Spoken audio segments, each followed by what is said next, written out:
예레미야 15장 1절부터 9절까지 제가 읽습니다.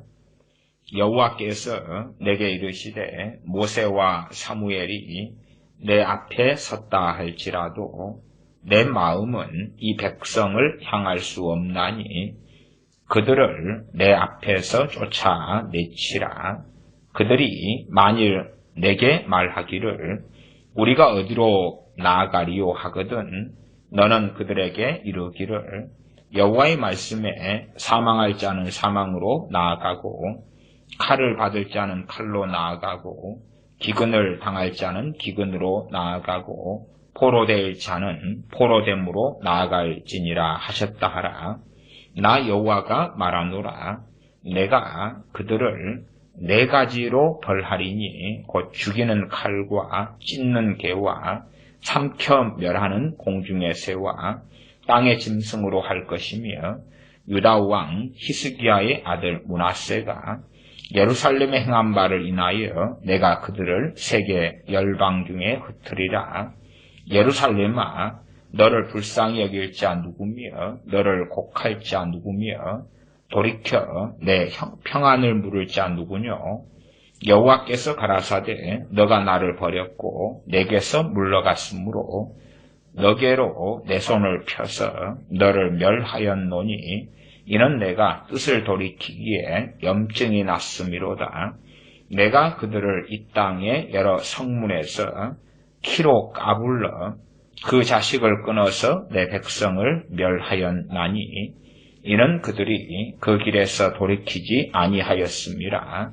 그들의 과부가 내 앞에 바닷모래보다 더 많아졌느니라. 내가 대낮에 헤매랄 자를 그들에게로 데려다가 그들과 청년들의 어미를 쳐서 놀람과 두려움을 그들에게 졸지에 임하게 하였으며 7 자식을 생산한 여인으로는 쇠약하여 기절하게 하며 오히려 백주의 그의 해로 떨어져서 그로 수치와 근심을 당케 하였느니라. 그 남은 자는 그 대적의 칼에 붙이리라. 여호와의 말이니라. 아멘. 예레미야 15장 1절입니다. 여호와께서 내게 이르시되 모세와 사무엘이 내 앞에 섰다 할지라도 내 마음은 이 백성을 향할 수 없나니 그들을 내 앞에서 쫓아내치라 말씀합니다. 하나님의 백성 유다를 예루살렘을 내 앞에서 하나님 앞에서 쫓아내치라. 예를 들어 어떤 악한 자가 참으로 큰 환난과 공공한 일을 만나서 왕 앞에 가서 불쌍히 여겨달라고 할 때에 왕이 뭐라고 하겠습니까? 저 악한 자들을 쫓아내치라 그러는 것입니다.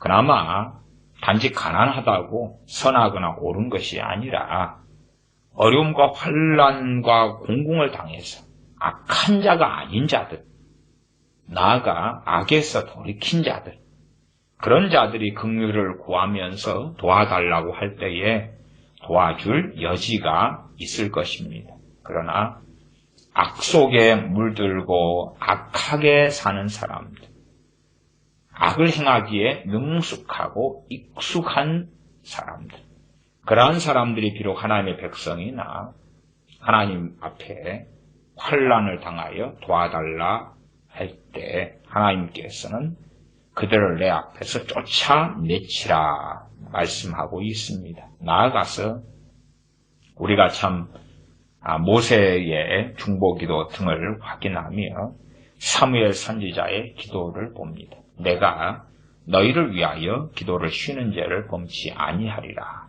그 기도의 사람, 하나님께서 함께 하시는 사람, 하나님께서 그 영광을 함께하는 사람, 그러한 사람 모세나 사무엘 선지자가 있다 할지라도, 그들이 내 앞에 설다 할지라도 내 마음은 이 백성을 향할 수 없다.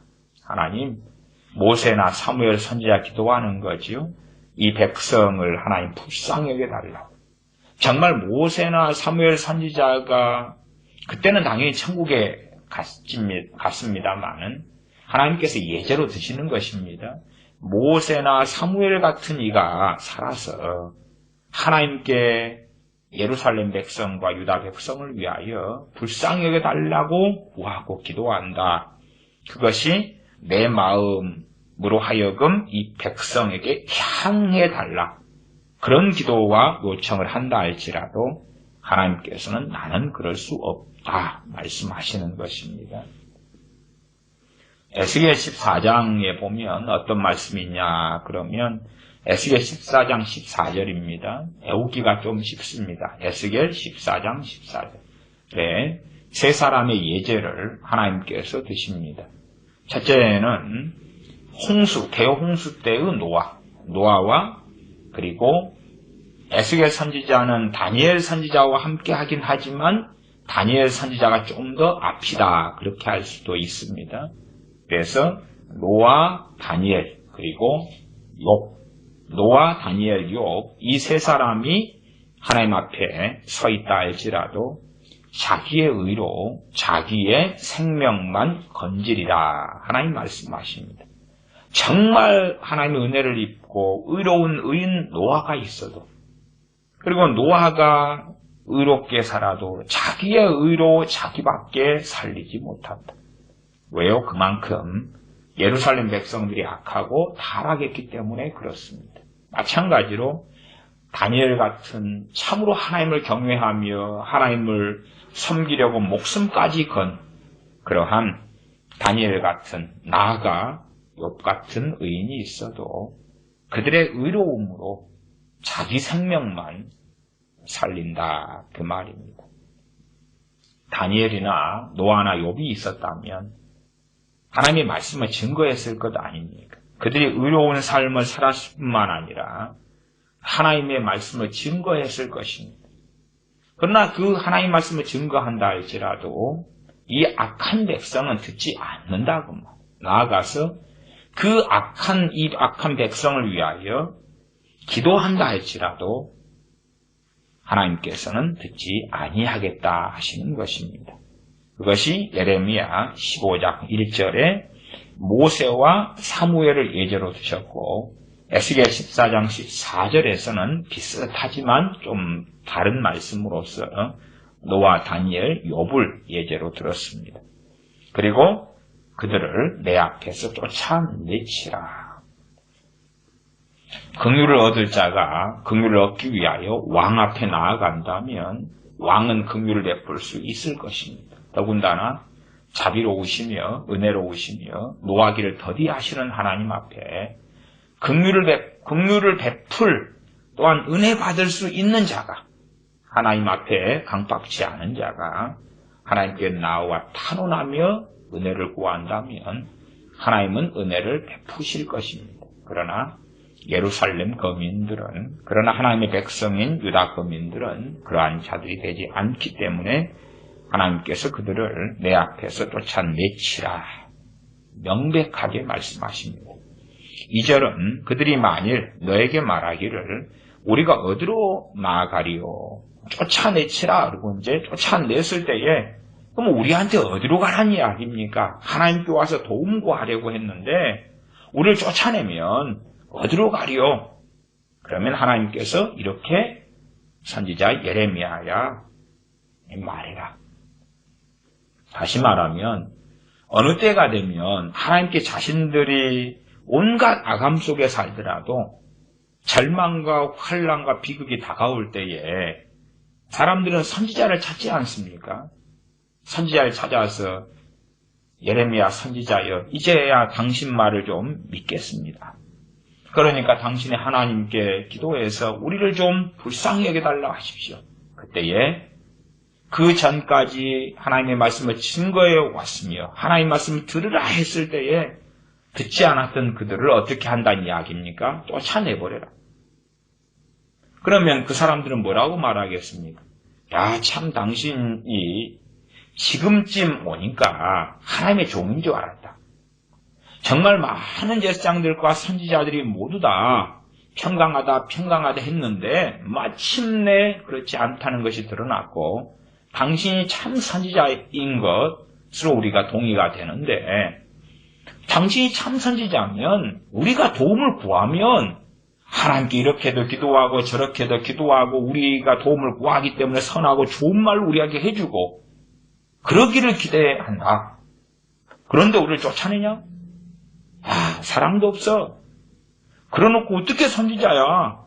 선지자면 언제나 사랑해야 될 거 아니야. 언제나 관용해야 될 거 아니야. 선지자면 우리가 옷 벗어달라 그러면 벗어주고 우리가 목숨도 달라 그러면 주고 집 달라 그러면 집 주고 차 달라 그러면 차 주고 돈 좀 빌려달라 그러면 돈이 없으면 무엇을 하도 주고 그것이 요즘 시대에 원하는 목사상, 기독교인 상 그럴 것이다. 그 말이지요. 하나님께서는 정말 매정한 것을 넘어서서 쫓아내치라 그러는 것입니다. 자기들 마음대로 살다가 비극을 당하여서 선지자 예레미야에게 찾아와서 자, 하나님께 좀 구해달라 혹은 물어봐달라. 우리가 어떻게 하면 이 환난을 벗어날지. 정말 오랫동안 하나님 말씀을 증거했을 때는 안 듣다가 어느 때가 되면 이런 날이 찾아오겠지요. 그것에 대하여 하나님 말씀하시는 것이다. 그 말입니다. 그들을 내 앞에서 쫓아내치라. 쫓아내니까. 그러면 이 비극 앞에 환난 앞에 우리가 어디로 갑니까?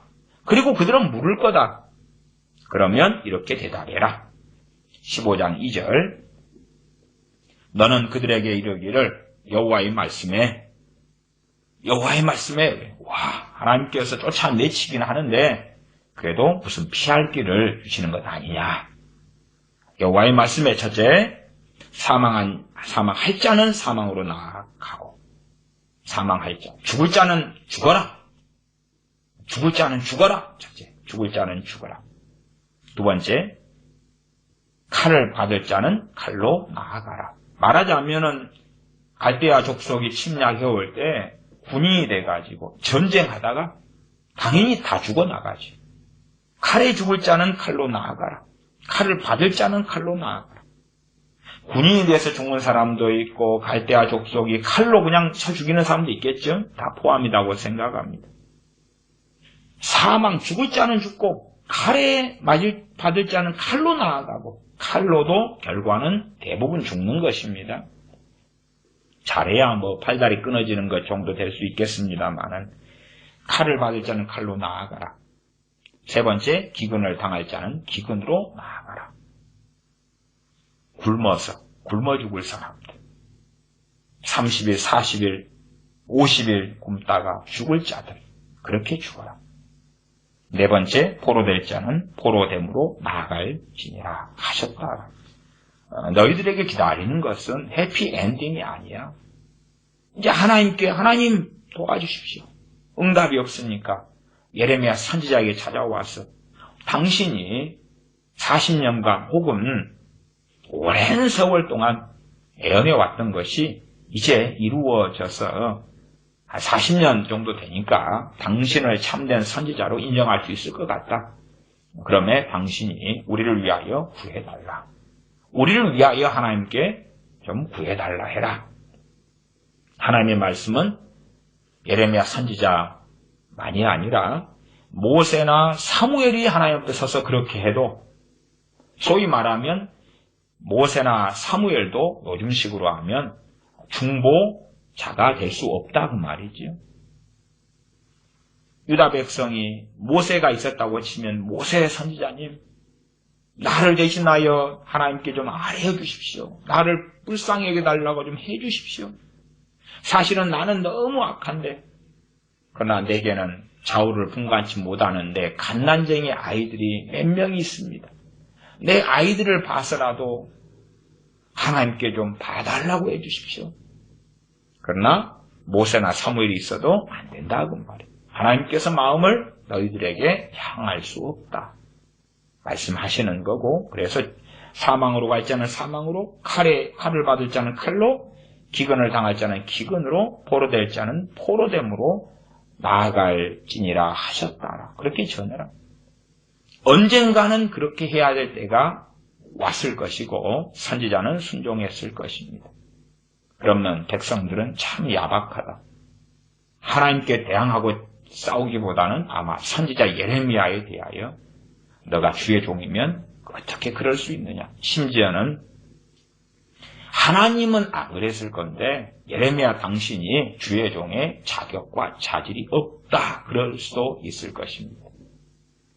우리가 하나님께 나아가면 귀멀고 눈멀었기 때문에 하나님의 말씀을 듣지 못할 뿐이지, 당신이 우리의 뜻을 하나님께 잘 전달해서 하나님께 좋고 아름다운 응답을 받아줘야지 되는데, 당신이 40년 동안 우리에게 괄시받고 천대받았다 해서 오히려 우리를 쫓아내?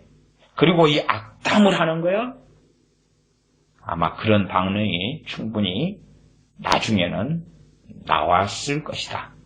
그렇게 말씀드립니다. 물론 평강할 때는 이 말씀이 해당이 안 되었겠죠. 평안할 때, 평강할 때는 하나님께 선지자 예레미야를 통하여 나오려고 하지도 않았겠지요. 3절입니다.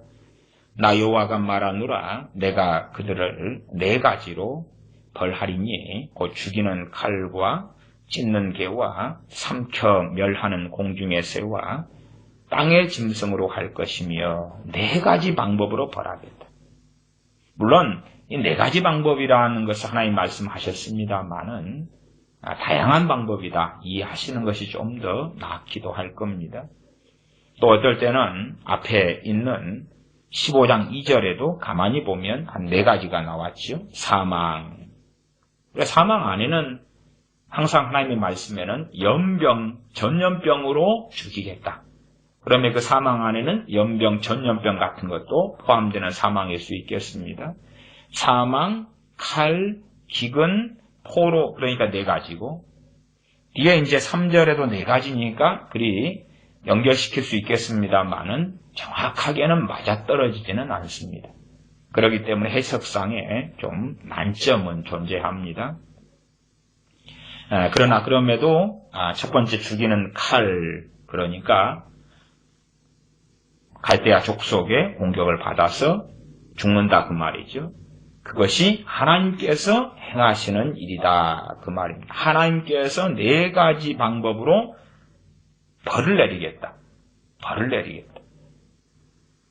보통 우리가 생각하는 벌은 학생 시절로 한다면 의자를 좀 들고 서 있다거나 손을 들고 있는 거죠. 엎드려 뻗쳐 그러거나, 혹은 저기 복도에 나가서 무릎 꿇고 앉아 있어. 아니면 벌로 화장실 청소해, 복도 청소해, 벌로 늦게 남아서 그래서 반성문 써.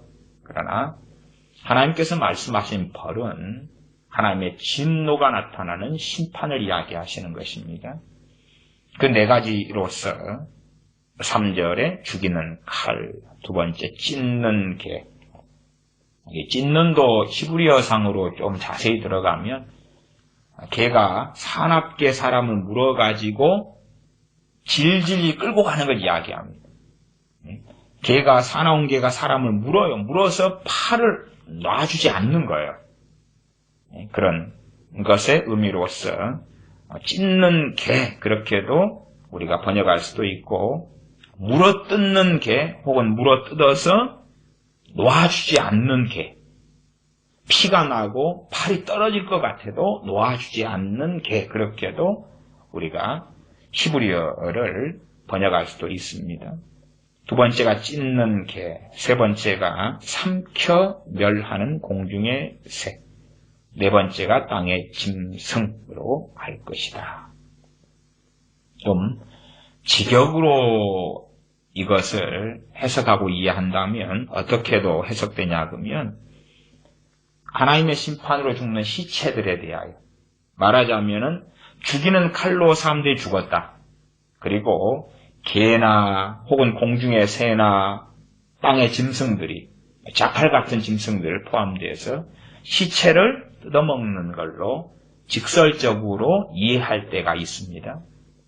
첫 번째, 죽이는 칼로 죽어서 개들이 뜯어먹고, 들개가 뜯어먹는 거지. 이리 늑대, 이런 것들이 뜯어먹고, 공중의 새, 까마귀든지 뭐 독수리든지 이런 여러 매든지 시체를 뜯어먹죠. 그리고 땅의 짐승들이 그 시체를 먹는다. 이게 일반적인 직설적인 의미입니다. 거기에 이제 좀 더 포괄적으로 상징의 의미로서 생각해 볼 수도 있을 것입니다. 요한계시록 6장 8절에 보면 7인 가운데 4번째 인애가 땅의 4분의 1의 권세를 가지고 4분의 1, 땅에 있는 4분의 1이 하나님의 심판을 받게 되는 것이 넷째 인에 벌어지는 건데, 넷째 인에서도 약간 비슷하지만 다른 걸로서 4가지가 나옵니다. 첫째는 검에 죽고, 칼이지요. 칼. 두 번째가 흉년이고요. 흉년은 기근을 이야기하니까 예레미야서의 하나님의 심판의 방법과 상당히 겹치지요. 15장 2절에가 칼이 나오고, 칼. 세 번째가 기근이 나오죠. 첫 번째가 사망이고, 4번째가 포로였습니다. 계시록 6장 8절에 넷째 인에 검, 흉년, 사망, 땅의 짐승, 그렇게 4가지가 나옵니다. 그러면 꽤 겹치는 부분이 존재합니다. 그러면 검은 사망이긴 사망인데, 특정한 전쟁 등을 통한 적군의 공격 등을 통한 사망이 주로 포함되고, 그리고 사망, 그러면 일반적인 사망이 있겠지요. 일반적인. 그러나 자연재해부터 시작해서 전염병도 포함되고, 그런 여러 다양한 사망의 방법이 포함되는 이야기겠고, 땅의 짐승이 계시록 6장 8절에 4번째가 나왔는데, 15장 3절에도 땅의 짐승이 나와 있습니다. 땅의 짐승. 우리가 직설적으로 생각하면 이 짐승들이 아주 번성해서 사람을 공격하고 죽인다. 그렇게도 해석할 수 있겠습니다. 그런 방식과 이것을 땅의 짐승을 좀 더 짐승을 아주 포괄적으로 봐서 그래서 이해하는 방식도 존재하겠습니다. 어쨌든 이곳에서는 그렇게 15장 3절에 4가지로 하나님이 벌하시는 것 안에서는 희망이나 소망을 찾아보기보다는 하나님의 진노가 참으로 맹렬하다. 그리고 끔찍하다는 것을 확인할 수 있는 말씀입니다. 15장 4절입니다. 유다 왕 히스기야의 아들 므낫세가 예루살렘에 행한 바를 인하여 내가 그들을 세계 열방에 흩으리라. 열방 중에 흩으리라. 열방 중에 흩어버린다는 것은 그나마 그래도 좀 나은 말씀을 위에 있는 말씀과 연결시켜서 하는 거죠. 다시 말하면 3절에 4가지로 벌하는데 이건 벌하는 게 심판이고, 그 다음에 주로 3절은 죽이는 것에 해당되고 4절은 포로로 끌려가는 것을 이야기하죠. 열방 중 흩어버리는 포로됨입니다.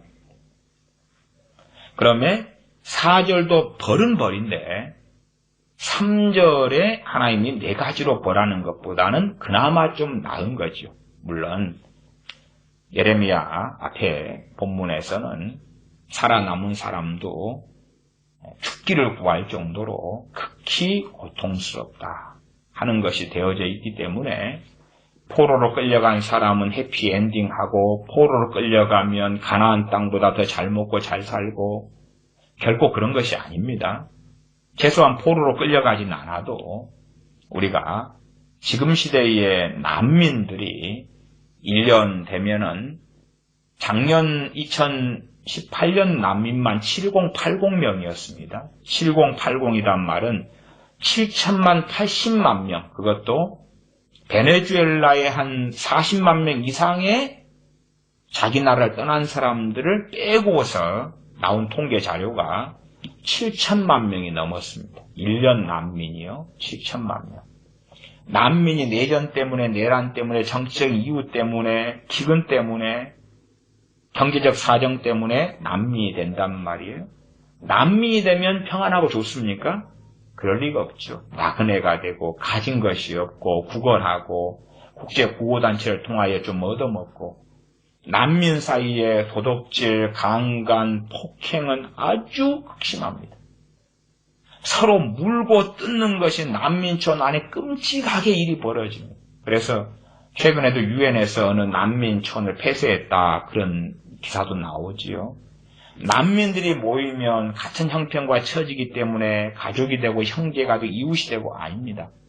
아주 포악하게 그 10명 안에 소위 족발 하나가 떨어졌다 그러면 그걸 서로 개떼처럼 달라들어서 먹으려고 찢고 폭행을 하고 물어뜯고 하는 것이 빈번하게 벌어지는 것이 난민이고 난민촌에도 그런 일이 꽤 벌어집니다.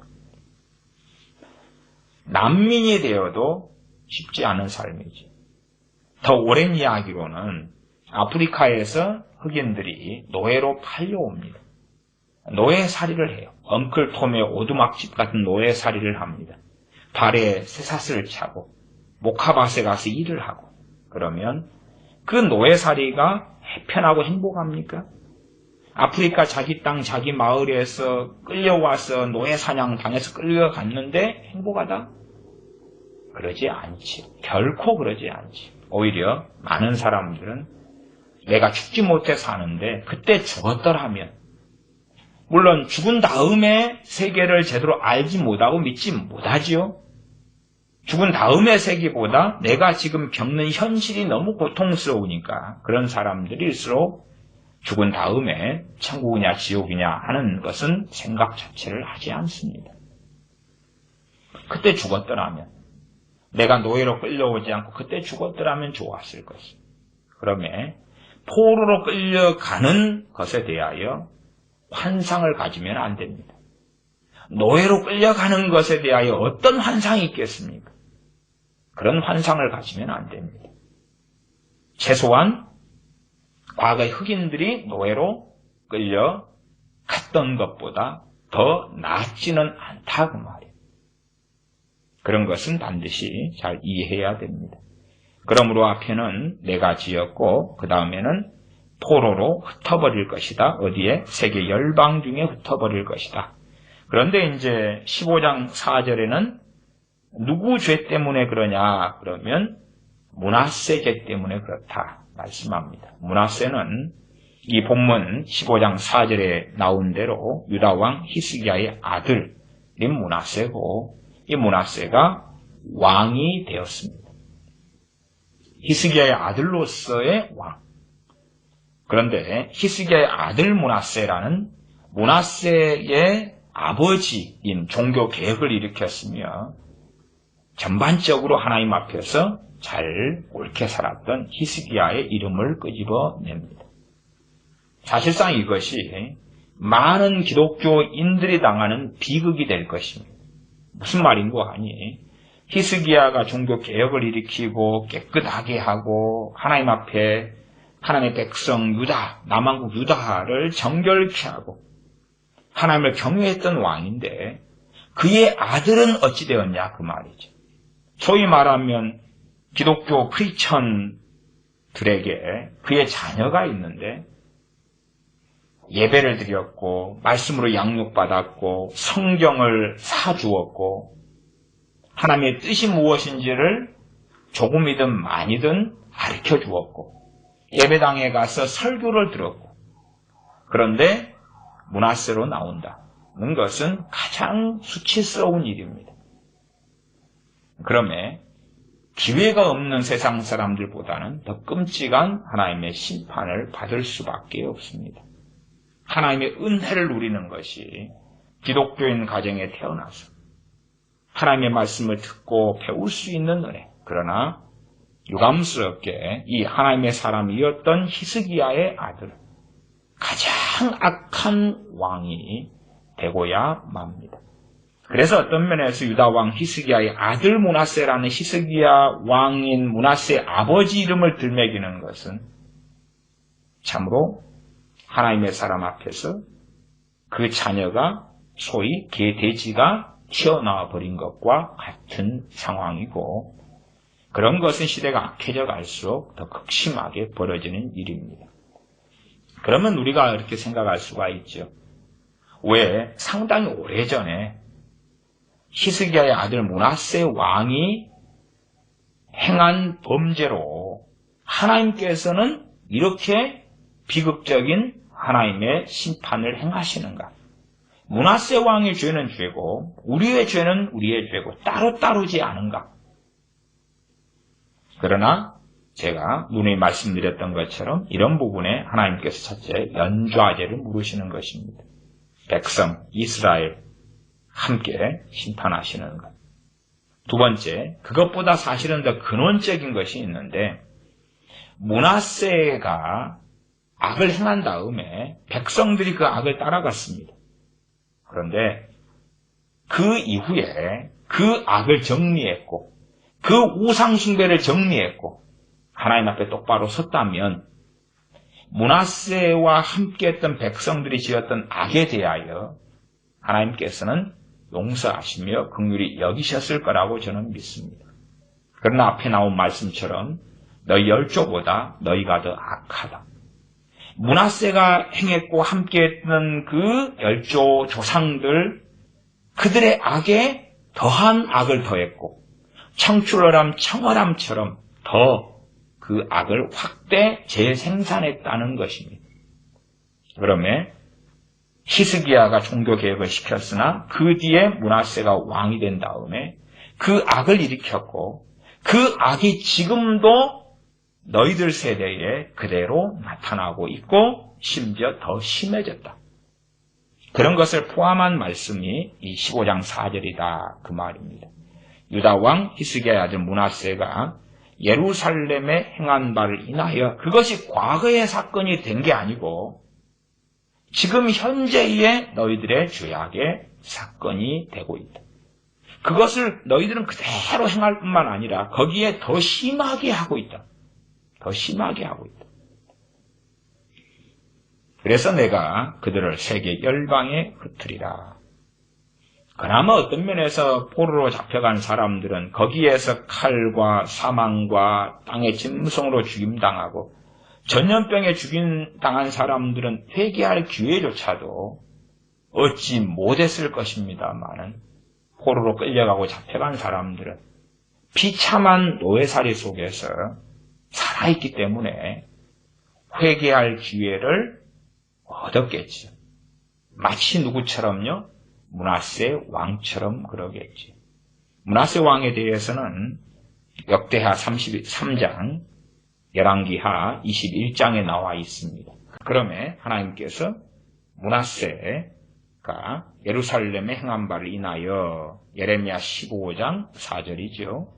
내가 그들을 세계 열방 중에 흩으리라. 그나마 가장 나은 심판이 포로가 되는 것, 그리고 회개할 기회가 좀 주어지는 것이 있습니다.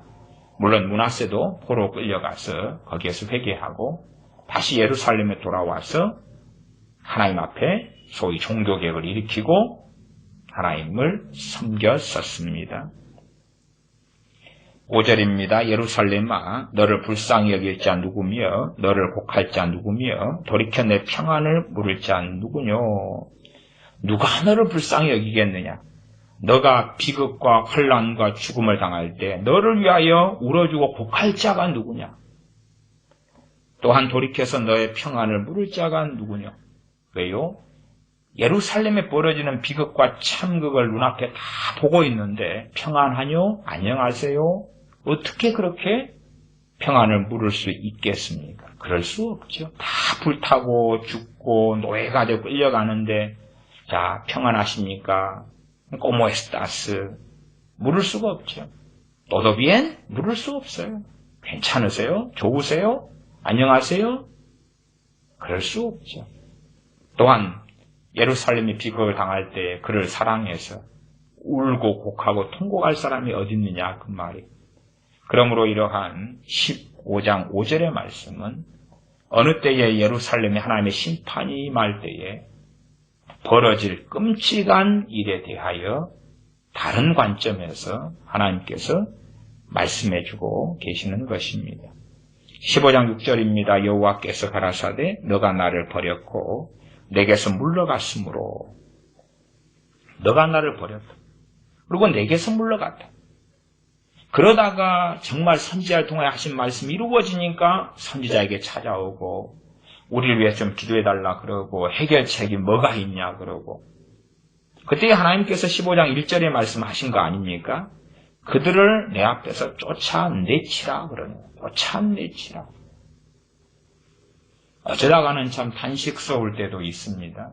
왜냐하면 어떤 크리스천 이신 분들 가운데 어떤 분들이 참 불신자같이 또한 불신자보다 더한 삶을 살다가 비극을 당하여서 저 같은 목사에게 와서 도움을 좀 달라고 한 걸음 나아가서 나를 위해 기도해 달라고 한 걸음 나아가서 이제 내가 하나님께 순종하리 하니까 내가 어떻게 이 공궁과 비극을 당한 환경에서 내가 무엇을 순종하면 이 모든 문제가 다 해결되겠는지 알려달라고 혹은 하나님께 물어서 응답받아 달라는 이야기를 하시는 분이 간혹 있습니다. 물론 진정성 가운데 정말 회개하면서 가슴을 치면서 그렇게 회개하면서 제게 묻는다면 일말에 뭔가가 있을 수 있겠습니다만은 정말 그렇다면 그런 분들은 사실은 제게 찾아오지도 않았을 거라고 저는 생각합니다. 왜요? 하나님과는 이제 크리스천들은 만인 제사장이고 하나님 앞에 1대1로 엎드리며 통곡하며 애곡할 때에 하나님의 들으심을 받을 수 있기 때문에 그렇습니다. 그러면 어떤 면에서 사실은 저를 뭐라 그래야 될까요? 저를 이용하기 위해서 그런 분들도 있더라 그 말이에요. 자신이 진정성을 가지고 있으면 진정성 있는 회개는 하나님이 보시고 받으실 거 아니에요? 그러나 사람인 저는 속일 수가 있죠. 하나님은 못 속여도 나는 정말 회개하고 뉘우치고 있습니다. 그렇기 때문에 내 어려운 공궁을 피할 수 있도록 당신이 재정적으로 도와주시고 혹은 직업을 구할 수 있도록 당신이 아는 사람을 이용해서 직장 직업을 좀 소개해 주시고 또한 내가 신앙생활 잘할 수 있도록 나를 위해서 기도해 주시고 이 어려운 걸 형편이 풀려질 수 있도록 그러면 어떤 면에서 참 진짜 돌아섰는가 할 때 저는 그런 분들에 대해서 회의적이다. 그렇습니다. 회의적이다. 실제로 노숙자들 분들 가운데는 그런 식의 이야기를 하시는 분들이 많으셔요. 또 감옥에 들어갔다가 범죄를 저지르고 범죄 저지르기 전에도 크리스천이었습니다. 범죄를 저지른 다음에 잡혀서 감옥에 들어갔다가 나온 분들 가운데서도 그 이야기를 합니다. 같은 이야기. 돈이 부족하니까 월세를 내달라. 직장이 없으니까 직장을 구하고 소개해달라. 대신에 새벽 기도에 나오겠다. 교회 예배당 청소를 해주겠다. 그러한 남성분들이 있어 왔습니다. 오히려 좀 무섭더라고요. 무서워. 왜 무섭냐 그러면 새벽 기도에 나오겠다. 새벽 기도에 부녀자들이 나오고 그러시는데 사실은 그 감옥에 갔다 온 남정네들이 있을 때 얼마나 위험합니까? 나아가서 하여튼 그들을 어떻게 신뢰하고 직장을 소개해 줄 수 있냐 그 말. 무슨 일을 할 줄 알고 직장을 소개해 준다는 것은 최소한의 보증을 선다는 건데 그들이 크리스천이었다면 단지 개인적인 악이 다른 사람에 대한 악으로서 범죄를 저지르고 감옥에 들어가지 않았겠죠. 별일들을 다 봅니다. 자, 성경을 계속 보겠습니다. 15장 6절이었습니다. 여호와께서 가라사대 너가 나를 버렸고 내게서 물러갔으므로 내게로 내 손을 펴서 너를 멸하였노니 이는 내가 뜻을 돌이키기에 염증이 났음이로다. 지금 내가 너에게 손을 펴서 너를 멸하였다고 하나님께서는 되어질 일에 대하여 이미 하나님은 판결하셨기 때문에 과거형으로 말씀하는 방식을 쓰고 있습니다. 너를 멸했다. 멸한 방법이 너 그럼 예루살렘, 너 그러면 유다. 정말 멸하셨습니다. 물론 우리는 항상 생각하기를 남은 자가 있다. 포로 끌려갔으니까 다 멸한 게 아니다. 그런 식이면 전 세계 어느 나라도 멸망당하지 않겠습니다. 지금도 로마 제국의 후예라고 주장하는 많은 나라들이 있습니다. 정말 많은 나라가 우리가 로마 제국의 후예입니다. 그리고 혈연적으로 이리모저모로 연결되어 있습니다. 그러면 로마 제국도 아직 안 망한 것이 되겠죠? 혹은 망한 나라의 유민들이 있습니다. 과거 한반도 이야기로 한다면 백제가 망했는데 백제의 유민이 있죠. 그렇게 따지면 백제도 지금까지 안 망한 것 아니겠습니까? 신라가 망했는데 신라 유민이 있죠. 고려 다음에 조선이 세워집니다. 대부분은 고려의 그 사람들이 조선 국민이 되죠. 그러면 고려도 안 망한 거지요. 그렇지 않잖아요? 고려는 이미 망한 것입니다. 고조선도 망한 것입니다. 고구려 백제 신라도 망한 것입니다. 발해도 망한 것이에요. 조선도 망한 것이에요. 그런 것을 이해를 해야 됩니다. 그러면 예루살렘을 멸했다. 유다를 멸했다. 그리고 멸망당했습니다. 포로가 얼마 끌려갔고 흩어진 사람들이 있으나 이미 망한 것입니다. 망했어요. 하나님의 회복은 최소 70년 이후가 되어졌습니다. 70년 지난 다음에 회복이 한순간에 다 과거의 다윗 때의 영광을 회복한 게 아니라 정말 미미하게 다시 시작되었다 그 말입니다. 그나마 좀 느헤미야가 예루살렘 총독으로 와서 예루살렘 성벽을 충건한 다음에는 조금 더 나아졌을 뿐이다 그 말입니다. 그러나 거기에 거했던 예루살렘 거민들의 그 악함은 그대로 상당히 그대로 남아 있었다는 것을 느헤미야서를 보며 에스라서를 보았을 때에 우리는 확인할 수 있고 그때가 450년경의 일이 되어집니다. 자, 15장 계속 보겠습니다. 하나님께서 내가 뜻을 돌이키기에 염증이 났음이로다. 염증 났다 그것을 좀 온화한 표현으로 바꾸면 지쳤다 그 말입니다. 하나님께서 부지런히 그의 종들 선지자들을 보내셨는데 때로 죽이고 때로 핍박하고 때로 돌로 치고 거부하고 거절하고 하나님은 너무나 그렇게 말씀하시고 오랫동안 부지런히 돌이키기 위하여 행하셔서 이제는 지쳤다. 염증이 났다. 다시 말하면 이제는 그만이다. 그 말이 그만이다. 이제는 할 만큼 다 했다. 할 만큼 다 했다. 주로 어떤 어머니들이 연세가 드셔서 자식을 어떻게 사람 만들어 보려고 그 어머니가 70살 때까지 자식이 50살이 될 때까지 그렇게 애를 썼는데 안 되는 것이. 그리고 이제 인간 육신을 가진 어머니로서는 노인이 되셨고 더 이상 도울 힘이 없고 정말 50년 동안 그렇게 애를 썼는데 이제 더 이상 그만하란다. 물론 하나님께서는 더 오랫동안 하나님의 백성에 대하여 그렇게 하셨고 그의 충실한 종들을 그렇게 오래 보내셨고 더 많은 수고를 하셨습니다. 그리고 하나님께서는 내가 염증이 났다. 더 이상은 하지 않겠다. 더 이상은 이제 끝났다. 말씀하시는 것입니다. 그래서 하나님께서 그들을 오히려 내가 내 손을 펴서 너를 멸하였다라는 과거형을 쓰셔서 말씀하시는 것입니다. 그리고 이 말씀은 기록되어져서 후대가 볼 때에 이제 과거형이 아니라 진짜 과거형이 되었겠지.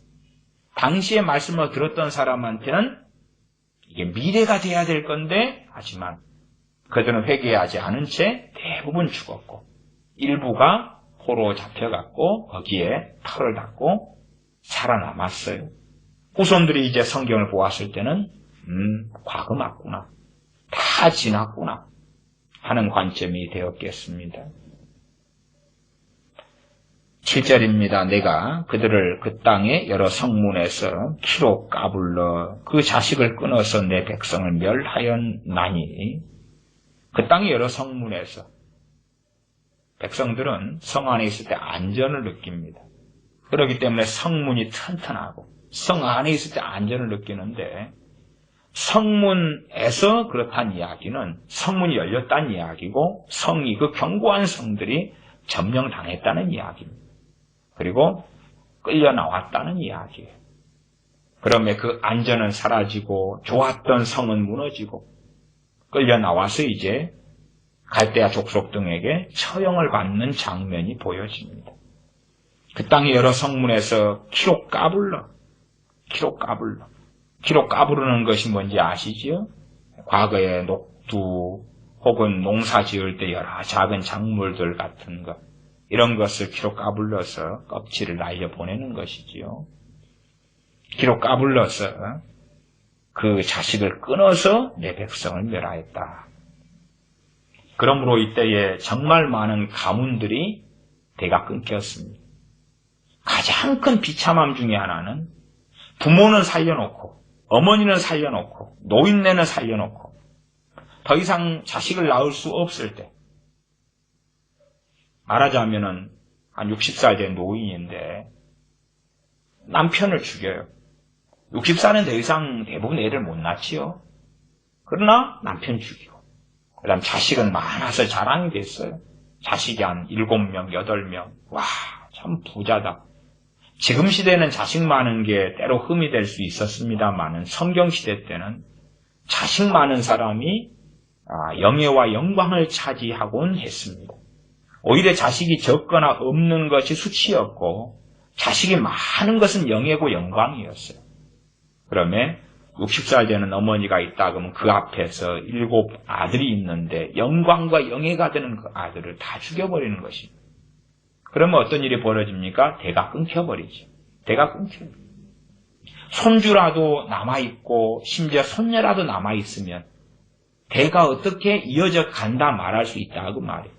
그러나 더 이상 자녀를 생산할 수 없는 사람마저 남겨놓고 그 밑에 생산하고 대를 이을 수 있는 그러한 사람을 다 죽인다. 그 말이 그 자식을 끊어서 내 백성을 멸한다 하는 7절 중간의 말씀입니다. 그 이유가 무엇이냐? 이는 그들이 그 길에서 돌이키지 아니하였습니다. 돌이키지 않았기 때문이다. 끝끝내 돌이키지 않았기 때문이다. 15장 8절입니다. 그들의 과부가 내 앞에 바닷모래보다 더 많아졌느니라. 과부가 많아졌다. 남자들을 싹 죽였다고 말이죠. 남자들 싹 죽였다. 남자들 죽이니까 과부다 그러죠. 물론 얼마의 아이들이 살아남았다는 것까지는 우리가 압니다. 그러면 과부다 그러면 남편이 죽은 사람을 과부라 그러죠. 50대든 40대든 30대든 20대든 60대든. 그러면 과부가 얼마나 많아졌겠는가. 남자들부터 먼저 죽였다 그 말입니다. 과부가 그래서 바닷모래보다 더 많아졌다. 나는 비극적인 상황, 나중에 벌어질 상황을 하나님께서 선지자를 통하여 말씀하고 계십니다. 내가 대낮에 헤메랄 자를 그들에게로 데려다가 그들과 청년들의 어미를 쳐서 놀람과 두려움을 그들에게 졸지에 임하게 하였으며 헤메랄 자 파괴할 자를 대낮에 데리고 오겠다. 대낮에. 벌벌 떨다가 밤에가 아니고 백주 대낮에. 그렇기 때문에 밤에서는 누가 칼에 맞아 죽어도 누가 죽었는갑다 정신을 못 차리고 컴컴하니까. 그러나 대낮에는 많이 보는 데서 목이 떨어지면 목이 떨어지는 것, 피가 쏟아나오면 쏟아나오는 것.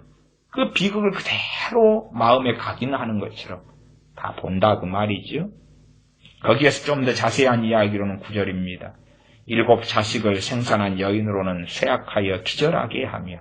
왜 기절합니까? 7 자식이 거기에서 다 죽어나가기 때문에. 7 자식을 생산한 어미는 아직 안 죽었다고 말이에요. 심지어 죽는다 그래도 7 자식이 다 죽임당하는 걸 보고 그 다음에 죽는다고 말이에요. 이 일이 하나님으로부터 이어지는 것입니다.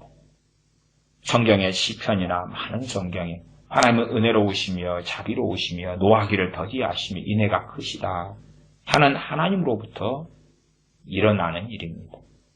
그러면 하나님에 대하여 가볍게 경홀히 생각하여 하나님께서는 조금 비만 며칠 안 오게 하시고 조금 좀 불편할 정도, 석유값이 기름값이 좀 오르는 정도, 그 정도에서 하나님께서 우리가 손 뻗어서 오 주여 용서해 주소서 하면 다 끝나는 거 아니야.